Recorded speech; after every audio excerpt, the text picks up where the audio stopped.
Welcome to my channel গণিত গুরু সুমন। সকল শিক্ষার্থীদের জানাই শুভ নববর্ষের শুভেচ্ছা, ভালোবাসা ও আশীর্বাদ।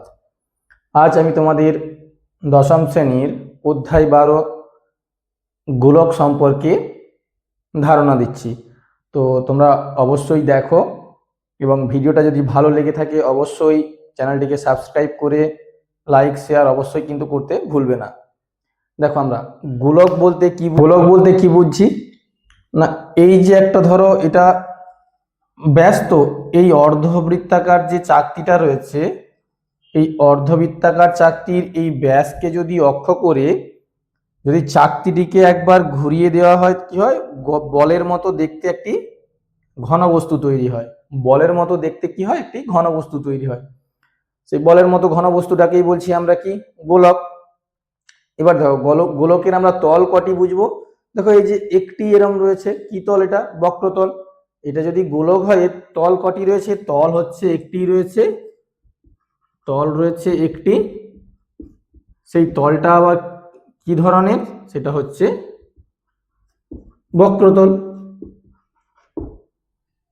আবার যদি আমি গোলকটাকে কেটে দিই, ধরো অর্ধেকটা হয়ে গেল, যদি গোলকটাকে কেটে দিই ধরো অর্ধেক হয়ে গেল, এইরকম হয়ে গেল, তখন কিন্তু তার তল কটি হয়ে যাবে? তখন তার হয়ে যাবে তল দুটি। কি কি তল? এর তল হয়ে যাবে তখন দুটি তল। এর তল হয়ে যাবে দুটি তল, একটি হচ্ছে বক্রতল আর একটি হচ্ছে সমতল। ধরো একটা লেবুকে যখন কেটে দিচ্ছ কি হচ্ছে? এই উপরের অংশটা এরকম বক্রতলের আকারে রয়েছে আর নিচেটা দেখবে সমতলের আকারে রয়েছে লেবুকে যখন কেটে দেওয়া হচ্ছে। তাহলে এটা অর্ধগোলক। এই অর্ধগোলকের তল কটি হচ্ছে? দুটি, বক্রতল আর সমতল। দেখো গোলকের আমরা সমগ্র তলের ক্ষেত্রফল জানবো। একটা গোলকের সমগ্র তলের ক্ষেত্রফল জানবো।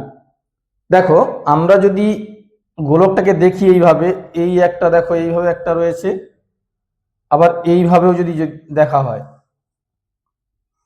এইভাবে দেখো, শুধু লক্ষ্য করো কটা আমরা ছোট বৃত্তাকার অংশ পাচ্ছি। দেখো চারটে ছোট বৃত্তাকার, এরকম ছোট বৃত্তের মতো চারটি পেয়ে যাচ্ছি, ছোট ছোট বৃত্তের মতো। ধরো তোমরা একটা বলকে যদি চারটে গোল গোল করে এরকম বৃত্তের মতো কাগজ দিয়ে ওই বলটাকে ঢাকা দাও, দেখবে এই ধরনের চারটে কাগজে একটা বল, পুরো গোলক যে বল, সেই বলটা ঢাকা পড়ে যাবে। এখানেও দেখো তেমন ভাবে আমি দেখালাম। এদিক থেকে একটা, যদি লক্ষ্য করো তুমি, এইভাবে একটা, এইভাবে দেখো চারটে ছোট ছোট বৃত্তের মতো অংশ পাওয়া যাবে। এবার দেখো, যেহেতু এখানে ক্ষেত্রফল চেয়েছে, আমরা এখানে বৃত্তের ক্ষেত্রফল কি জানি? বৃত্তের ক্ষেত্রফল হচ্ছে পাই আর স্কয়ার বর্গ একক। বৃত্তের ক্ষেত্রফল হচ্ছে পাই আর স্কয়ার বর্গ একক। যেহেতু চারটি বৃত্ত রয়েছে তাই 4 পাই আর স্কয়ার বর্গ একক। তাহলে গোলকের সমগ্র তলের ক্ষেত্রফল কি হয়ে যাচ্ছে? গোলকের সমগ্র তলের ক্ষেত্রফল হয়ে যাচ্ছে 4 পাই আর স্কয়ার বর্গ একক। অর্ধগোলকের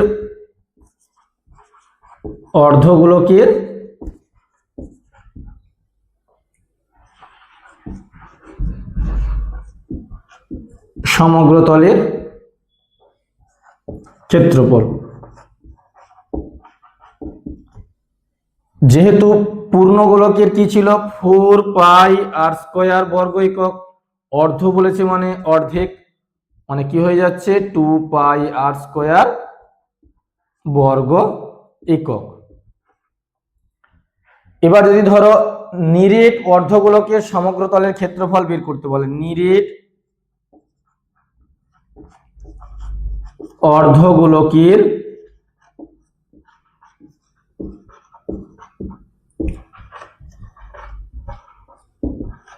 সমগ্র তলের ক্ষেত্রফল যদি বার করতে বলে, দেখো এটা হচ্ছে অর্ধগোলক, এটা হচ্ছে অর্ধগোলক।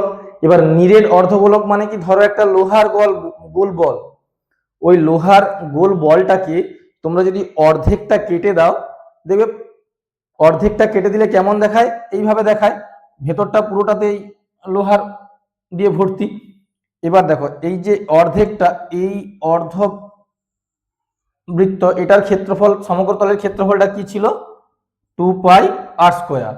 আর নিচে যেটাও রয়েছে, নিচেটা তো এরকম বৃত্তাকার রয়েছে, এটা ভূমি রয়েছে, নিচেটা বৃত্তাকার ভূমির মতন রয়েছে, তাহলে ভূমির ক্ষেত্রফলটা কি হয়ে যাচ্ছে, πr²। তাহলে হয়ে যাচ্ছে টোটাল কত, 3πr² বর্গ একক। গোলকের আয়তন কি হচ্ছে, গোলকের আয়তন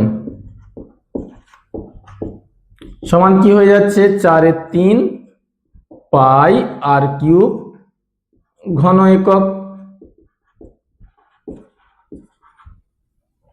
আর এটা যদি অর্ধগোলক হয়ে যেত, অর্ধগোলকের আয়তন তখন কি হয়ে যেত, এটা অর্ধেক মানে 2/3 ঘন একক।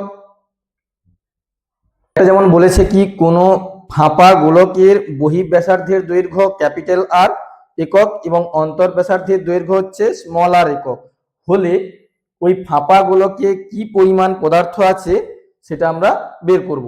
দেখো ভেতরে একটা ছোট গোলক রয়েছে, এই যে ছোট্ট গোলক রয়েছে, যার ব্যাসার্ধটা হচ্ছে এইটুকু অংশ স্মল আর, আর দেখো একটা বড় গোলক রয়েছে বাইরে, এই যে বড় গোলকটা রয়েছে এর ব্যাসার্ধটা হচ্ছে ক্যাপিটাল আর একক।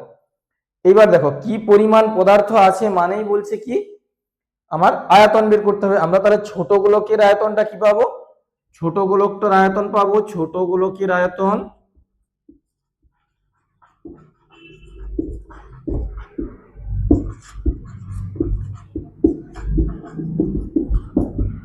4/3 স্মল আর কিউব ঘন একক।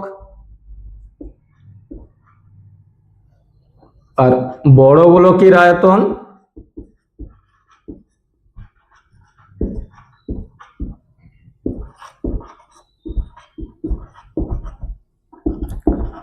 4/3 ক্যাপিটাল আর কিউব ঘন একক। এবার কি পরিমাণ পদার্থ আছে ফাঁপা এজের মধ্যে, কি পরিমাণ পদার্থ আছে, কি পরিমাণ পদার্থ আছে তাহলে বের করব কিভাবে, শুধু দুটো আয়তন থেকে, বড় থেকে ছোট যে আয়তনটা, ওই আয়তনটা যদি আমরা বাদ দিয়ে দিই তাহলেই আমাদের কি পরিমাণ পদার্থ আছে বেরিয়ে যাবে। তাহলে 4/3 into capital R cube minus small R cube ঘন একক। তো আজ এ পর্যন্তই। যদি ভিডিওটি ভালো লেগে থাকে চ্যানেলটিকে অবশ্যই সাবস্ক্রাইব করে লাইক শেয়ার অবশ্যই করে দিও। পরবর্তী দিন আমরা কোষে দেখির যে অঙ্কগুলো রয়েছে সেগুলো আমরা অবশ্যই করে দেখাবো। ধন্যবাদ, টাটা।